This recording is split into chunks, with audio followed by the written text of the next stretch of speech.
Hello everyone, welcome to logical education. नाम रक्षा रघुवंशी और यहाँ पर हम एसएससी सीजीएल के इंग्लिश के प्रीवियस ईयर के क्वेश्चन पेपर डिस्कस करेंगे। बट उससे पहले मैं आपको एग्जाम का एनालिसिस बताऊंगी क्योंकि एग्जाम स्टार्ट हो गए हैं और अब आपको पता होना चाहिए किस टाइप के क्वेश्चंस, किस टॉपिक से कितने क्वेश्चंस आ रहे हैं, जिससे कि आप उसकी अच्छे से प्रिपरेशन कर सकें। एंड अभी तक मेरी वॉइस में थोड़ा सा इशू हो रहा होगा क्योंकि काफ़ी टाइम से मेरा माइक खराब हो गया था। तो आई होप अब आपको अच्छे से मेरी वॉइस क्लियर आ रही होगी। मेरा न्यू माइक है, तो congratulations for you all and for me also. तो आप मुझे ये भी कमेंट करके बताइए कि अब मेरी वॉइस आपको क्लियर आ रही है क्या, कि इस माइक की सेटिंग सब ठीक है क्या। आप मुझे ये जरूर बताइएगा प्लीज, जिससे कि मैं इसको सही से सेट कर पाऊँ। अगर आपको वॉइस में कुछ इको हो रहा है या कुछ भी इस तरह की प्रॉब्लम हो रही है तो आप मुझे प्लीज कमेंट करके बताइएगा। चलिए यहाँ पे हम देख लेते हैं। रीजनिंग में देखिए, ये प्रीवियस ईयर के एग्जाम इस ईयर का ही एग्जाम पेपर है। इसमें ये बताया गया है कि क्या किस टॉपिक से कितने क्वेश्चंस आ रहे हैं। तो वेन डायग्राम से जैसे 2 नंबर ऑफ क्वेश्चंस से 2 नंबर ऑफ क्वेश्चंस आ रहे हैं आपके। मैथमेटिक ऑपरेशन से प्लस माइनस इंटू डिवाइड, तो 3 क्वेश्चंस हैं इसके। ब्लड रिलेशन के जैसे 2 क्वेश्चंस। नंबर सीरीज के, नंबर सीरीज में कई बार ऐसा होता है कि हमें एक बार में ही बन जाती है, समझ आ जाता है। कई बार वो थोड़ी सी टफ होती है तो हम थोड़ा सा टाइम ले लेते हैं उसमें, तो ये सही भी हो सकता है, गलत भी हो सकता है। डाइस के क्वेश्चंस इजी ही हैं, हो जाते हैं। और आपके अल्फाबेट सीरीज के, एनालॉजी, एनाजोलॉजी, लेटर सीरीज का, इसका भी वही रहता है, कई बार बन जाता है, कई बार नहीं बनते हैं। कोडिंग डिकोडिंग के क्वेश्चंस, क्यूब एंड डाइस के क्वेश्चन। तो क्वेश्चंस आपके इन टॉपिक से हैं। अगर आपको इनके फॉर्मूला वगैरह या जो भी आपको इसमें से नहीं आता है वो आप कर लीजिए। फ्रैक्शंस की वैल्यू जैसे आपको नहीं पता है तो वो आप याद कर लीजिए किस तरह से। जैसे कि हमें कई बार क्विक आपको करना होता है, क्विकली क्वेश्चन को अटेम्प्ट करना होता है, तो फिर आपको वो सारी चीज़ें भी याद होना चाहिए, वैल्यूज भी याद होना चाहिए, टेबल्स भी याद होना चाहिए। तो अगर आप उसमें कंफ्यूज हैं, क्यूब रूट्स, स्क्वायर रूट्स में भी अगर आप कंफ्यूज हैं तो लास्ट टाइम में आप उनको रिवाइज कर लें, जिससे कि आप इनको इजीली कर पाएं। एक बार गो थ्रू हो जाइए तो फिर आप कर लेंगे। आपने अगर प्रिपरेशन की है तो ये सारे टॉपिक्स पढ़े ही होंगे आपने, ऑब्वियस है। जिसने प्रिपरेशन नहीं की है वो लास्ट टाइम में सोचेगा तो नहीं होगा, लेकिन जिन्होंने प्रिपरेशन की है अच्छे से पढ़ा है इसके लिए, तो फिर आपको सिर्फ रिवाइज करना है उन चीज़ों को, जिससे कि लास्ट टाइम में आपके माइंड में वो सब चीज़ें रहें।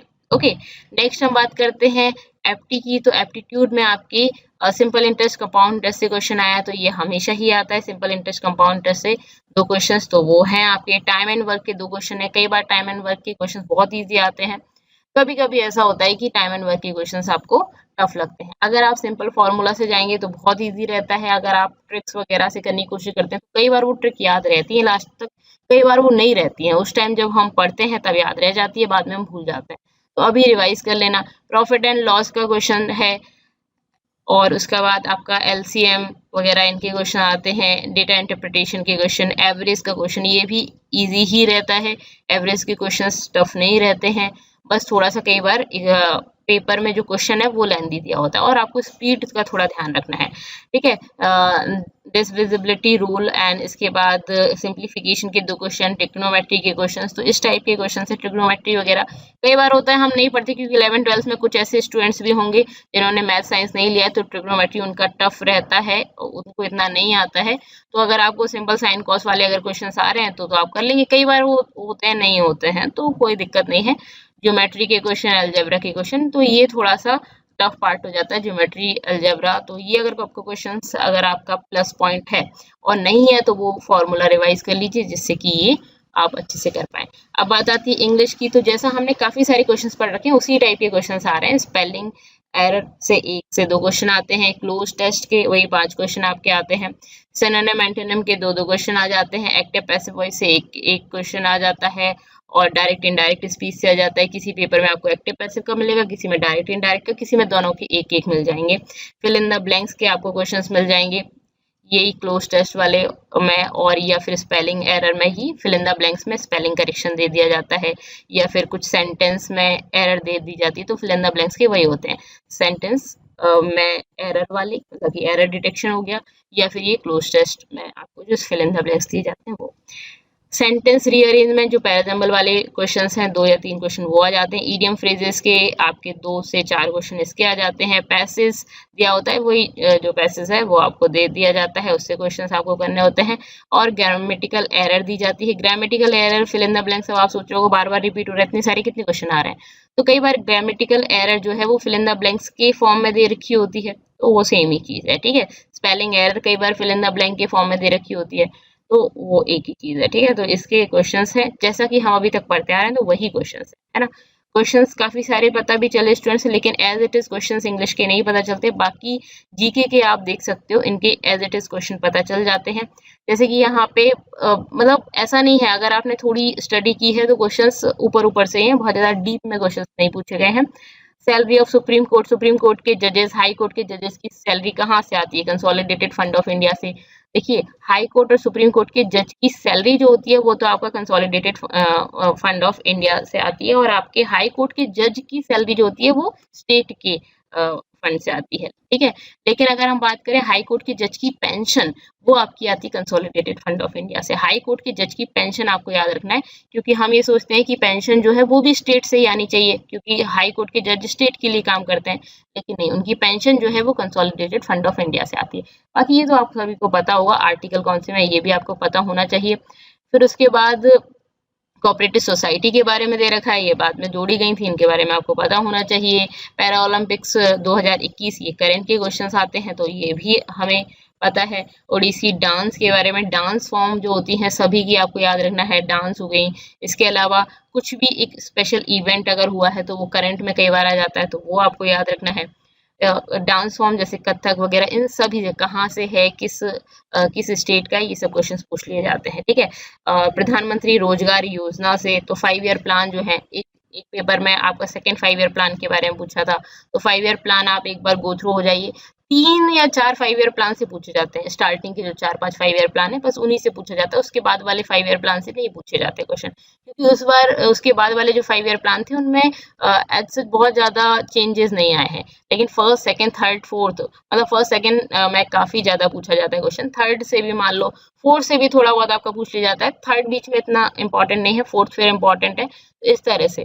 तो बेसिकली 3-4 साल और बीच में जो ब्रेक आया था, 2-3 ब्रेक आए थे, तो वो आपको पता होना चाहिए कि कब से कब तक था। ये तो कभी नहीं पूछा जाएगा कब से कब तक था, लेकिन किस में कितना इम्प्रूवमेंट, जैसे कि फर्स्ट वाला किससे रिलेटेड था, एग्रीकल्चर से रिलेटेड था, फिर इंडस्ट्रीज पे हमने ध्यान दिया, फिर कितना हमने किस तरह से किया, तो ये सब चीजें रहेंगी। बीच में वॉर हो गया था चाइना और पाकिस्तान वाले, तो वो सब की वजह से वो थोड़ा इंपॉर्टेंट हो जाता है, ओके। फिर उसके बाद फेस्टिवल्स के बारे में पूछा जाता है, जैसे कि ये देखिए डांस हो गया, तो अब आपको ऐसा नहीं कि सिर्फ उड़ीसा का जो डांस है उसी के बारे में पता होना चाहिए, सभी स्टेट के जो इम्पोर्टेंट डांस है उनके बारे में पता होना चाहिए, उनकी जो ट्राइबल्स है उन ट्राइबल के बारे में पता होना चाहिए, तो ये आप पढ़ लेंगे, ठीक है। फिर आपको स्कीइंग वगैरह स्पोर्ट्स से क्वेश्चन एसएससी पूछते हैं, तो स्पोर्ट के क्वेश्चंस आपको आने चाहिए। हिस्ट्री और पॉलिटी की अगर हम बात करें तो ज़्यादा टफ क्वेश्चंस नहीं पूछे गए हैं। एंशिएंट इंस्टीट्यूशंस के बारे में, traveller who visited India 6 times, तो ये क्वेश्चंस आपके पूछे गए हैं। तो जो बेसिक हैं वो क्वेश्चंस आपकी हिस्ट्री से और आपके पॉलिटी से हैं। माउंटेन्स, अच्छा माउंटेन पीक सबसे बड़ी कौन सी है, कहाँ पे हैं, रिवर्स के, ये क्वेश्चंस आपके ज्योग्राफी से जनरली आते हैं।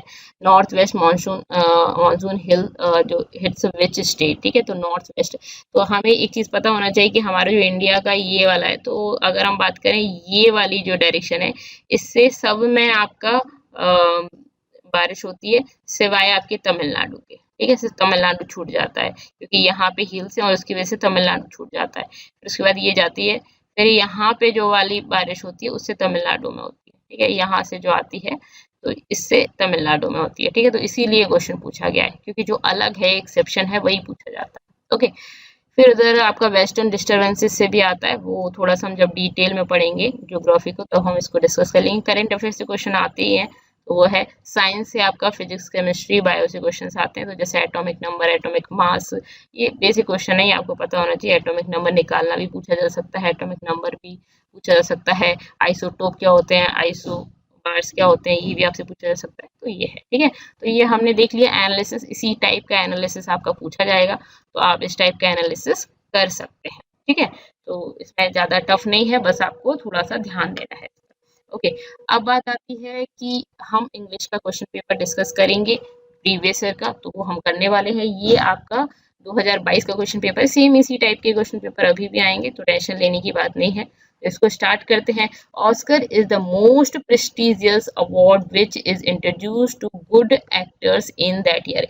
ये जो इंट्रोड्यूस्ड टू गुड एक्टर्स है, उसकी जगह पे आपको कुछ और अप्रोप्रिएट वर्ड देखना है। Rewarded to good, nominated to fine, awarded the best. देखिए, good actors, bad actors in that year, या आपका good actors in that year. अब देखो, इसमें हमें समझ आ रहा है कि ये जो ऑस्कर है वो मोस्ट प्रेस्टिजियस अवार्ड है, ठीक है, मोस्ट प्रेस्टिजियस अवार्ड है, जो किसको दिया जाता है, जो बेस्ट एक्टर्स हैं उनको दिया जाता है। अवार्ड किया जाता है, रिवॉर्ड नहीं दिया जाता है, अवार्ड दिया जाता है, ठीक है। और नॉमिनेट किया जाता है, नॉमिनेट नहीं, उनको दिया जाता है। बेसिकली नॉमिनेट तो बहुत सारे गुड एक्टर्स को नॉमिनेट किया था, उनमें से जो बेस्ट है उनको दिया जाता है, ठीक है।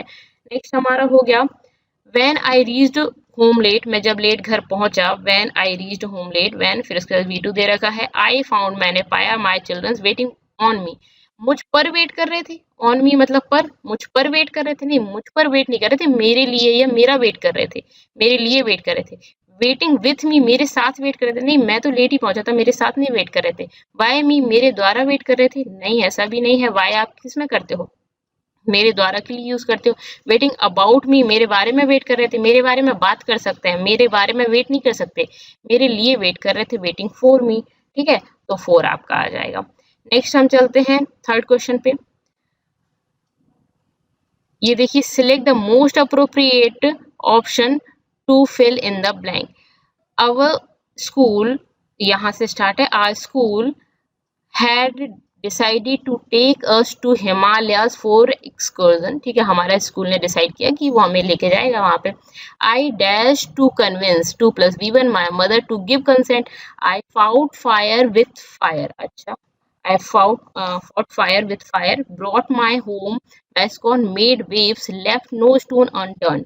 अच्छा, ये इडियम पूछा है। अब आपको मैंने भी बताया इडियम फ्रेजेस से हैं। Idiom phrases fill in the blanks के फॉर्म में भी पूछे जा सकते हैं, ठीक है। एक पूरा सेंटेंस दे दिया और आपको पूछ लिया कि इस अंडरलाइन वर्ड का मतलब क्या है, वो इडियम में पूछा जा सकता है। आपको इस तरह से फिल इन द ब्लैंक में एक इडियम भरना है, ऐसा भी पूछा जा सकता है।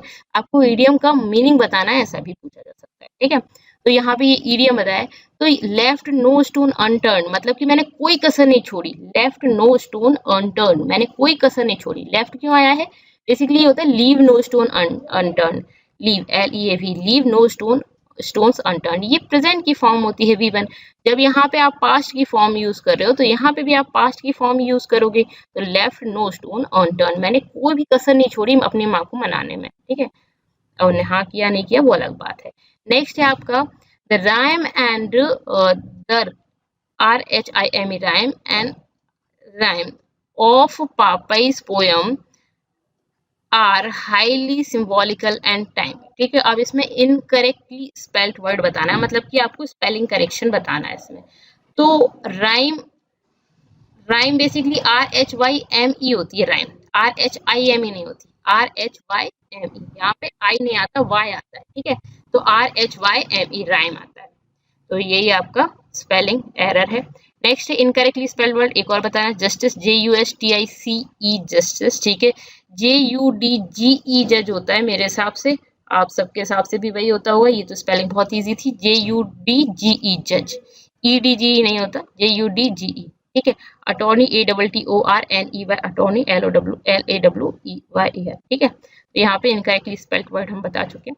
नेक्स्ट है एडवर्ब ऑफ फ्रीक्वेंसी बताना है। Adverb of frequency, Radha goes to Nagpur with great affection, Radha goes to Nagpur for her work, for her office work, ठीक है। Radha goes to Nagpur, often goes to, अक्सर जाती है। फ्रीक्वेंसी आप बेसिकली क्या बताते हो, जैसे आप बोल रहे हो कि एक तो फ्रीक्वेंसी का मैं आपको बता दूं, एडवर्ब फ्रीक्वेंसी आता है सब्जेक्ट प्लस वर्ब आती है, या प्लस आपकी हेल्पिंग वर्ब है तो वो आ जाएगी हेल्पिंग वर्ब, और इन दोनों के बीच में, हेल्पिंग वर्ब वर्ब के बीच में, या फिर सब्जेक्ट और वर्ब के बीच में, ठीक है। यहाँ पे आपका एडवर्ब ऑफ फ्रीक्वेंसी आता है, एडवर्ब ऑफ फ्रीक्वेंसी, ओके। या फिर यहाँ पे आएगा एडवर्ब ऑफ फ्रीक्वेंसी, ओके। तो अब देखिए आप, राधा गोस इसके बीच में तो आया नहीं है, यहाँ भी नहीं आया, यहाँ आया है और यहाँ पे भी नहीं आया। आप बोल सकते हो बाद में आ जाएगा, नहीं आ सकता क्या? तो आ भी सकता है। पहले तो आप यहाँ देख लो, Radha often goes to Nagpur, अक्सर जाती है। अक्सर मैं फ्रीक्वेंसी बता रही हूँ, वो अक्सर खाना खाता है सुबह दोपहर शाम, या वो डेली खाता है, या फिर वो डेली ऑफिस जाता है, वो अक्सर ऑफिस जाता है, वो रोज ऑफिस जाता है। इस तरह की चीजें आप बोलते हैं, ये फ्रीक्वेंसी बताता है आप कितनी बार किसी काम को कर रहे हो, ये फ्रीक्वेंसी बता रहा है। तो आपका थर्ड ऑप्शन सही हो जाएगा। ठीक है, Radha often goes to Nagpur. ठीक है, तो यहाँ पे आ जाएगा। एंड नेक्स्ट हम देख लेते हैं, मोस्ट अप्रोप्रिएट सिनोनिम बताना है आपको ऑब्लिगेटरी का। ऑब्लिगेशंस, आप किसी पे ऑब्लिगेशंस लगाते हो, क्या होता है ऑब्लिगेशंस? ऑब्लिगेशंस उसका सिनोनिम बताना है, unnecessary, compulsory, chosen, optional.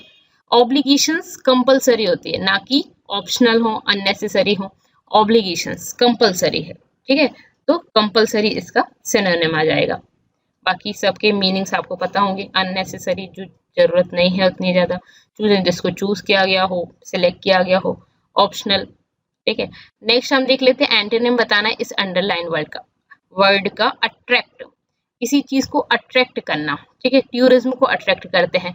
Embodies, श्राउड्स, इलूसिडेट्स और डेटर। डेटर मतलब क्या होता है? डेटर मतलब बेसिकली होता है रोकना, आप किसी चीज को रोक रहे हो, डेटर। ठीक है, शाउट्स, SHROUDS, शाउट्स मतलब होता है कफन। ठीक है, एम्बॉडी, एम्बॉडी मतलब होता है जैसे हम बोलते हैं कि एम्बॉडीज मतलब बेसिकली जैसे भगवान अवतार लेते हैं या कोई किसी चीज का प्रतीक है तो उसको बोलते हैं एम्बॉडी। ठीक है, और एक वर्ड होता है इलूसिकेट, इलूसिडेट्स। ठीक है, इलूसिडेट्स मतलब होता है क्लैरिफाई करना या किसी चीज को स्पष्ट करना, क्लैरिफाई करना या किसी चीज को स्पष्ट करना। अब इससे मुझे क्या समझ आ रहा है, कौन सा होगा? अट्रैक्ट करना। ठीक है, अट्रैक्ट करना, इसका एंटोनिम बताना है, मतलब किसी चीज को अट्रैक्ट कर रहे हो, आप बुला रहे हो। और दूसरा आप बोल सकते हो किसी चीज को आप रोक रहे हो, तो डेटर करना, रोकना। ठीक है, अट्रैक्ट करना, जैसे लाइक मैं आपको अपने वीडियोस की तरफ अट्रैक्ट कर रही हूँ। ठीक है, पढ़ा के मैं आपको अट्रैक्ट कर रही हूँ और मैं आपको रोक रही हूँ। ठीक है, तो अट्रैक्ट करना मतलब बुलाना और डेटर बेसिकली रोकना। तो आप इसको पूरा पढ़ सकते हो, पढ़ने की जरूरत नहीं, अट्रैक्ट बहुत इजी सा वर्ड था, टाइम वेस्ट नहीं करना एग्जाम में।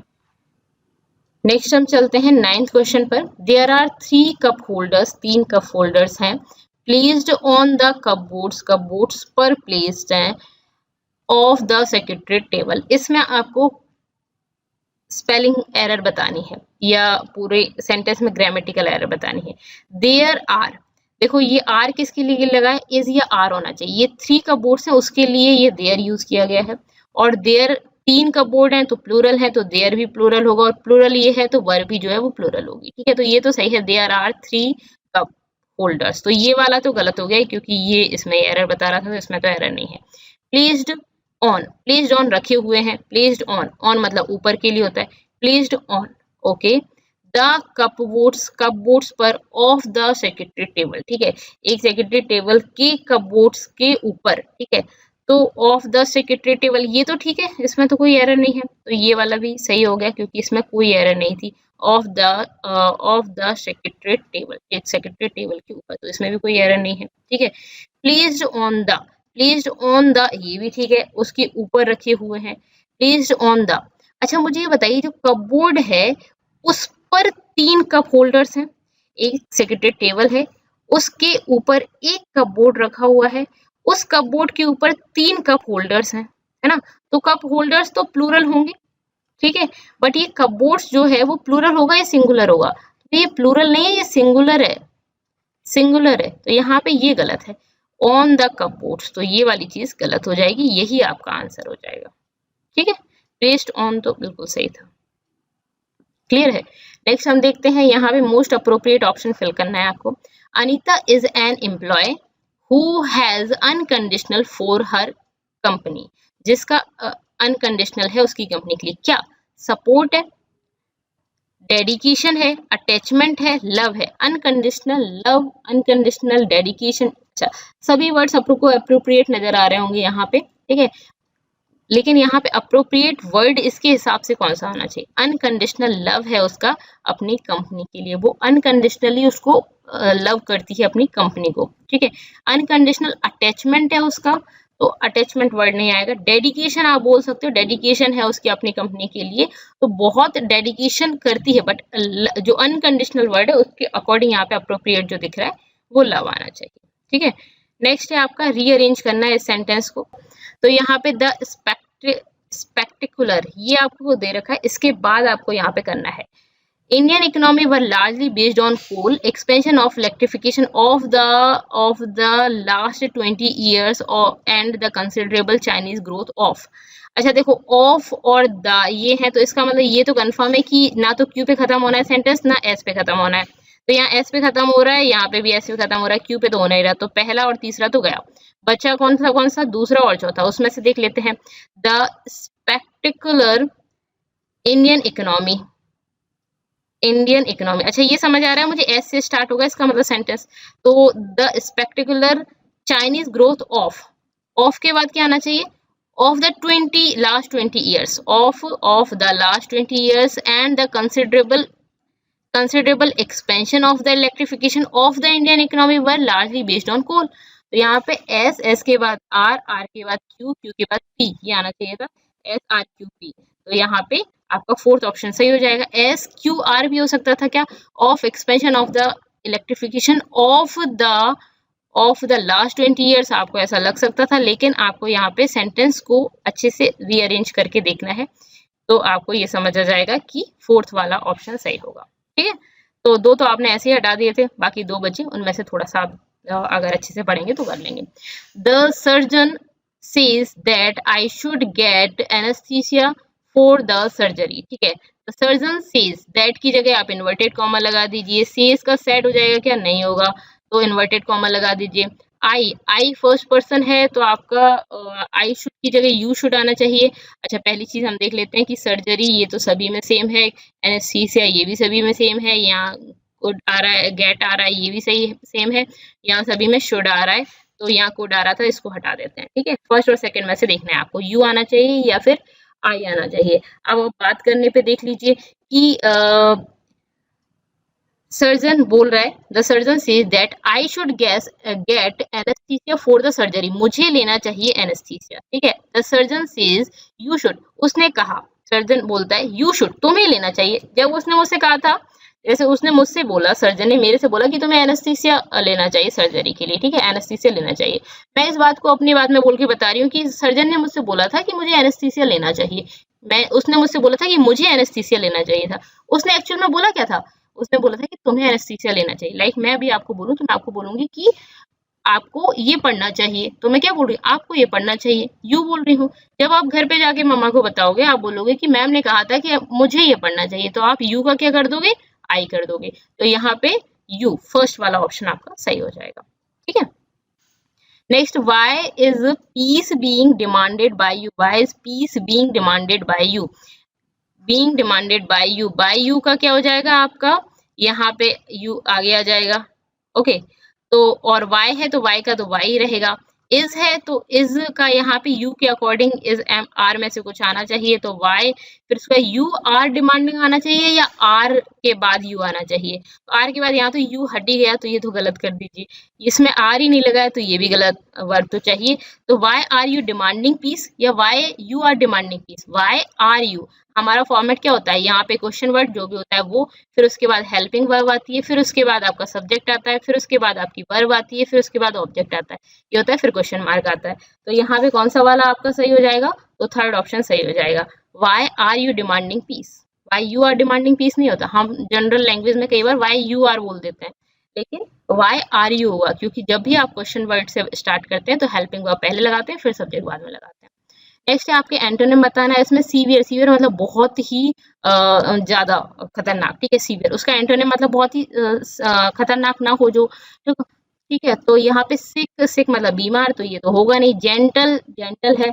और वोरेसियस, ये मैंने आपको कई बार बताया, वोरेसियस का मतलब, वोरेसियस मतलब बेसिकली ऐसा होता है कि बहुत ज्यादा अमाउंट में जो खाने वाला होता है उसको वोरेसियस बोलते हैं, VORACIOUS। ये कई बार आपका सिनोनिम एंटोनिम में पूछा जाता है, तो आपको पता होना चाहिए, वोरेसियस, VORACIOUS। ठीक है। विदर्ड, WITHERED, विदर्ड मतलब बहुत ज्यादा मुरझा जाना, ठीक है, तो मुरझाया हुआ विदर्ड होता है, और सिक मतलब बीमार। तो यहाँ पे इसका आंसर क्या होना चाहिए, सीवियर है, सीवियर का आंसर क्या आएगा, जेंटल। ठीक है, जेंटल। ओके, बहुत ज्यादा सीवियर, बहुत ज्यादा जेंटल। ठीक है, जेंटल है, सीवियर नहीं है। ओके, नेक्स्ट हम देखते हैं, दे फायर्ड हर, उन्होंने उसको फायर किया because she was careless. They fired her, उसको फायर किया, क्यों किया, क्योंकि वो केयरलेस थी, she was careless. She is being fired by them because she was careless. तो मुझे तो यही सही लग रहा है, क्या ये सही हो सकता है क्या। she is being, देखो is लगा दिया यहाँ पे, तो ये तो पास्ट में था, यहाँ प्रेजेंट में कर दिया, यहाँ पे is लगा दिया, ये भी हट गया। had been और was इन थर्ड और फोर्थ में से आपको देखना है। had been fired, यहाँ पे देखो आप, she they fired her, तो इसका आपको सेंटेंस करना है। ये तो आपको दे रखा है इसकी रीजन, ठीक है, वो केयरलेस थी इस वजह से, तो ये तो कोई चेंज नहीं हो क्योंकि वो केयरलेस थी, इसमें तो कोई चेंज होना नहीं है, बिकॉज शी वॉज केयरलेस। और यहाँ पे भी सेम ही है, शी हैड बीन आएगा। अब देखो हम ये जानते हैं पास्ट V2 दे रखा है, तो उसको आप क्या करते हो, पास्ट में आप क्या करते हो, आप जो कॉन्टिन्यूस है उसकी आप लगा देते हो। पास्ट कॉन्टिन्यूस है तो पास्ट कॉन्टिन्यूस की, प्रेजेंट है तो प्रेजेंट कॉन्टिन्यूस की। तो कॉन्टिन्यूस की क्या होता है, वॉज वर आता है, तो शी के साथ क्या आएगा, वॉज फायर्ड बाय देम, उनके द्वारा। यहाँ पे भी सेम ही था, लेकिन हैड बीन दे रखा था, तो ये V2 है, इसलिए हमने वॉज लगाया, क्योंकि कॉन्टिन्यूस की वर्ब लगाते हैं हम जब भी पास्ट इंडेफिनिट होता है। तो नेक्स्ट हम देख लेते हैं, he has experienced abuse, he has experienced abused, palpebral, visible, physical, intangible. Intangible जिसको आप टच नहीं कर सकते हो, ठीक है, दैट इज इंटेंजिबल, तो वो तो आपका इंटेंजिबल अब्यूज किया गया, ऐसा तो नहीं हुआ। फिजिकल अब्यूज किया गया उसको, ठीक है, फिजिकल अब्यूज उसने एक्सपीरियंस किया, फिजिकल अब्यूज। विजिबल देखने वाला अब्यूज नहीं। पल्पेबल तो ये सब नहीं होगा। पल्पेबल मतलब होता है बहुत स्पष्ट है, ठीक है, इजीली आप उसको फील कर सकते हो, इजीली टच कर सकते हो, इसका मतलब होता है पल्पेबल, ठीक है। तो यहाँ पे फिजिकल अब्यूज एक्सपीरियंस किया उसने। इंटेंजिबल अब्यूज कैसे करोगे, जो दिख नहीं रहा वैसा अब्यूज, हाँ बातों से कर सकते हो। ओके, नेक्स्ट चलते हैं 17th क्वेश्चन पर। यहाँ पे आपको पैराग्राफ दे रखा है, उसको करना है आपको, पैराजम्बल फॉर्म में दे रखा है ये, इसको आपको सिंप्लीफाई करके आपको बताना है कौन से फॉर्म में होगा। देखिए, यू कैन यहाँ से देख सकते हैं, ये तो फर्स्ट नहीं होगा, क्यू से स्टार्ट तो नहीं होगा, ये मुझे समझ आ गया, तो इसको मैं हटा देती हूँ। However, there are lots of ways every 20 minutes of time spend staring at the screen, किसी स्क्रीन की बात हो रही है। Look away at an option that is at least 20 feet away for 20 seconds। अब मैं यहाँ पे देख लेती हूँ, ऐसे स्टार्ट हो सकता है क्या, आर से स्टार्ट हो सकता है क्या, और उसके बाद यहाँ पे भी ऐसे ही स्टार्ट है, तो बी तो मेरा नहीं हुआ, ये मुझे समझ आ गया, लेकिन बाकी सब में से कौन सा हो सकता है। तो देखिए, ये यहीं पे देख लेते हैं। अब सबसे पहले हम ये देखें, you can use proper lighting, ठीक है, तुम प्रॉपर लाइटिंग यूज कर सकते हो। रिड्यूस स्क्रीन ग्लेयर, रिड्यूस कर लो, एंड टेक मोर ब्रेक्स, और बहुत सारे ब्रेक ले सकते हो। क्यों ले सकते हो ये कुछ नहीं बताया, बस ये आप कर सकते हो। शायद हो सकता है किसी चीज का सोल्यूशन है ये, है ना। तो पहले तो प्रॉब्लम बताएं, तो देखते हैं प्रॉब्लम कहीं और है क्या। तो however one of the easiest habit to build is to follow 2020 rule. ये एक अच्छी चीज है कि आप 2020 रूल फॉलो करें। ये तो यहाँ पे ये एक हैबिट बता रखी है, तो वो भी किसी चीज के बाद ही बात की गई होगी। There are lots of ways you can protect your eyes during the day. ये फर्स्ट हो सकता है, बहुत सारे तरीके हैं जिससे आप अपनी आईज को प्रोटेक्ट कर सकते हो ड्यूरिंग अ डे। तो यहाँ पे जैसे मैं अभी लैपटॉप पे वर्क कर रही हूँ, हर 20 मिनट्स में मेरे पास 20 सेकंड का ब्रेक आता है, जिसमें आपको आईज को रिलैक्स करना है। तो उस तरह से कई सारे ऑप्शंस होते हैं, आप कर सकते हो। तो ये मुझे लग रहा है कि फर्स्ट हो सकता है।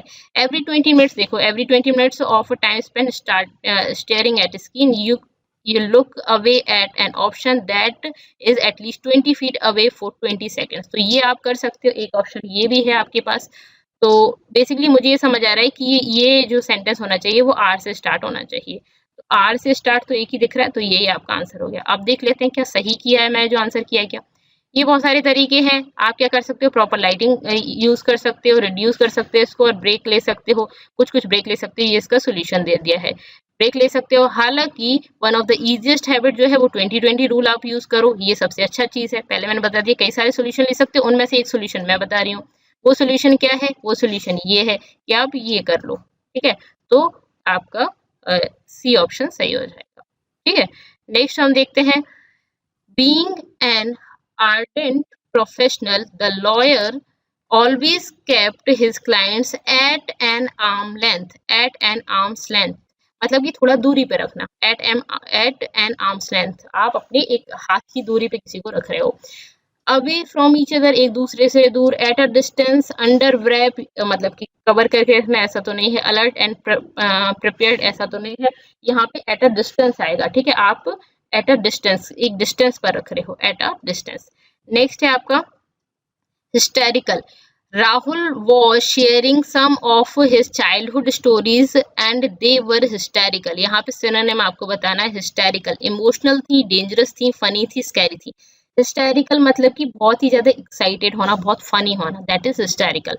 तो फनी थी, ठीक है। तो यहाँ पे सिनोनिम बताना था तो आपने बता दिया, है ना। स्कैरी डरावनी थी, डेंजरस थी, इमोशनल थी।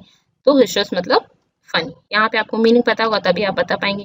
Not only is my brother, not only के साथ बट ऑल्सो आता है, ये मुझे पता है, ठीक है। नॉट ओनली, अच्छा जरूरी नहीं है कि बट के जस्ट बाद ही ऑल्सो आ जाए, कई बार बाद में भी आता है। ऑल्सो की जगह आप टू भी लगा सकते हो, ठीक है, भी के लिए। Okay, not only is my brother intelligent दो हार्ड वर्किंग टू। मेरा भाई सिर्फ इंटेलिजेंट ही नहीं है, वो हार्ड वर्किंग भी है, बट ऑल्सो या बट हार्ड वर्किंग टू। तो बट हार्ड वर्किंग टू ही आ जाएगा। ये तो सिंपल था। नॉट ओनली बट ऑल्सो वाला पेयर आपको याद ही होना चाहिए, इसका कोई और सोल्यूशन नहीं है, आपको याद हो ही गया होगा। आई होप हमने इतने सारे क्वेश्चंस कर लिए अब तक। चलिए इसको पढ़ लेते हैं। Everything we know about non avians dinosaur, हमें नॉन एवियंस डायनासोर के बारे में जो कुछ भी पता है इज फॉसिल्स। किससे पता है हमें? फॉसिल से पता है। Taken after, held on, given in, based on. Based on उसके ऊपर बेस्ड है, जो फॉसिल्स हैं उसके ऊपर बेस्ड है। जो भी हमारी जानकारी डायनासोर्स के बारे में है, बहुत लंबे चौड़े जो डायनासोर्स थे उनके बारे में जो भी जानकारी है हमारी, वो फॉसिल्स के हिसाब से ही है, उनसे ही हमें मिली है। विच इंक्लूड बोन्स, जिसमें बोन्स हैं, टीथ हैं, फुटप्रिंट्स हैं, tracks, x and skin impressions, ये सारी चीजें हैं उसमें। 4 centuries people through out the world have amazing fossilised bones and footprints, ठीक है। हैव के साथ V3 आता है मेरे हिसाब से, तो हैव के साथ V3 आपके हिसाब से भी आता है, ठीक है। तो design, invented, fabricated and discovered. अब यहाँ पे क्या आना चाहिए? डिस्कवर्ड आना चाहिए, सिंपल सी बात है। फैब्रिकेट मतलब जैसे आप सबूत फैब्रिकेट करते हो, ठीक है, जो भी इन्वेस्टिगेशन आपने कई बार सुना होगा मूवीज वगैरह, तो फैब्रिकेट तो नहीं किया है, ठीक है। यहाँ पे इन्वेंटेड, इन्वेंट भी नहीं किया। इन्वेंट किसी चीज को करते हैं जो कभी नहीं हुई हो। यहाँ पे जो चीज ऑलरेडी थी उसको डिस्कवर किया जाता है, ठीक है। हिस्ट्री में जो भी चीज है उसको डिस्कवर किया जाता है, इन्वेंट नहीं करते। डिजाइन नहीं करते हैं, डिजाइन आप कंप्यूटर ग्राफिक्स वगैरह ये सब चीजें डिजाइन करते हो। कुछ चीज आप डिजाइन करोगे, ऐप वगैरह डिजाइन करोगे, ये डिजाइन नहीं करोगे। इनके जो फॉसिल्स वगैरह वो आपने डिजाइन थोड़ी किए हैं, वो डिस्कवर किए हैं, ठीक है। तो डिस्कवर्ड आएगा। सारी थर्ड फॉर्म थी तो कुछ उससे हेल्प मिली नहीं हमें। ओके, नेक्स्ट हम देख लेते हैं अर्ली फाइंड्स। जो अर्ली फाइंड्स थे, इंस्पायर्ड एंड फेरी टेल्स, जो कहानियां वगैरह हुई थी वो सब हमें इंस्पिरेशन मिली उनसे। Fairy tales and people that dash that these bones belong to dash और ह्यूज मॉन्स्टर की हैं। लोग सोच रहे थे कि एक बड़े से मॉन्स्टर और ऐसा कुछ होगा, उसकी जो यहाँ पे लिखा जाना चाहिए उसकी ये बोन्स वगैरह हैं।